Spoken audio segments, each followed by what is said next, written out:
அஸ்ஸலாமு அலைக்கும் and hi friends, எல்லோரும் எப்படி இருக்கீங்க? கிச்சன் டிப்ஸில் பார்த்தீங்கன்னா அடுக்கு லேயர் சப்பாத்தி எப்படி வந்து ஈஸியாக குயிக்காக செய்யலான்னு சொல்லிட்டு பார்க்கலாமா. அதுக்கு வந்து நான் 3/4 கிலோ மாவை வந்து பிசைஞ்சு அதை 2 பேட்சாக நான் பிரித்து எடுத்துருக்கிறேன். ஒரு பேட்சில் வந்து இந்த மாதிரி பெரிய சைஸாக வந்து ரொட்டியை வந்து பேலிச்சிட்டு அதில் வந்து ஒரு 2 டேபிள் ஸ்பூன் அளவுக்கு ஆயிலை போட்டு நல்லா வந்து எல்லா இடத்துலையும் அப்ளை பண்ணிவிட்டு, அதுக்கப்புறம் ஒட்டு மாவு வந்து எல்லா இடத்துலையும் நிறைய இந்த மாதிரி பரவலாக போட்டு இந்த மாதிரி அடுக்கடுக்காக வந்து லேயராக வந்து மடைச்சிட்டு வாங்க.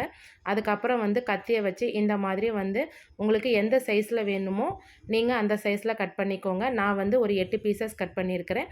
நீங்கள் வந்து வேணும்னா உங்களுக்கு இன்னும் சின்னதாக வேணும்னா ஒரு 10 பீசஸ் கூட நீங்கள் கட் பண்ணி எடுத்துக்கோங்க. அதுக்கப்புறம் பார்த்தீங்கன்னா நீங்கள் பேலிக்கும் போதே கரெக்டாக வந்து உங்களுக்கு அடுக்கடுக்காக சூப்பராக வரும். தோசைக்கல்லே பார்த்தீங்கன்னா எண்ணெய் ஊற்றி சுடும்போதே பார்த்தீங்கன்னா லைட்டாக வந்து உங்களுக்கு அடுக்கு தனியாகவே வெளியே வந்துடும். அதுக்கப்புறம் வந்து சப்பாத்தியை சுட்டு எடுத்துட்டு இந்த மாதிரி அடிச்சிங்கன்னா சூப்பராக அடுக்கு லேயர் சப்பாத்தி ஈஸியாக வீட்டிலே ரெடி பண்ணிடலாம். தேங்க்யூ.